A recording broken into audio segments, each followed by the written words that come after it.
হরে কৃষ্ণ, রাধে রাধে। আজকে আমি চলে গিয়েছিলাম বালাজির মন্দিরে। আমাদের কাছেই পাকুড়িয়া ধাম আছে, তো তার সঙ্গে চলে গিয়েছিলাম ডোমজুড়ে ইস্কন মন্দির। হরে কৃষ্ণা, সেখানে দেখে রাধাকৃষ্ণকে পুরো মন জুড়িয়ে গেল।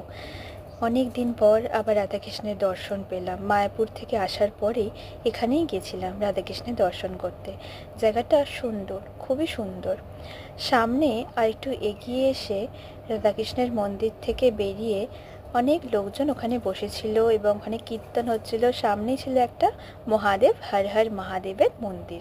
সেখানে গিয়ে বাবাকে একটু প্রণাম করলাম এবং চারিদিকটা এত সুন্দর ছিল বলে বোঝাতে পারবো না।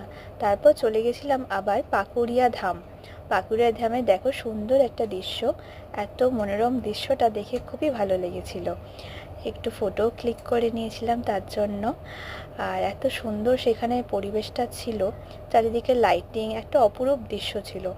খুবই ভালো লেগেছিল। যারা তোমরা চাইছো এই পাকুড়িয়া ধামে আসতে, বালাজির মন্দিরে, বালাজির কাছে আমরা যা চাই আমরা কিন্তু তাই পাই। বালাজি ভীষণ ভীষণ পাওয়ারফুল। আমাদের হাওড়ার মধ্যে পাকুড়িয়া ধামটাই ছিল একমাত্র অন্যতম বালাজির মন্দির হিসাবে। কারণ এখানে এখানে ছাড়া কিন্তু বালাজির মন্দির আমি সেরকম দেখিনি। খুব ভালো লেগেছিল। হ্যাঁ।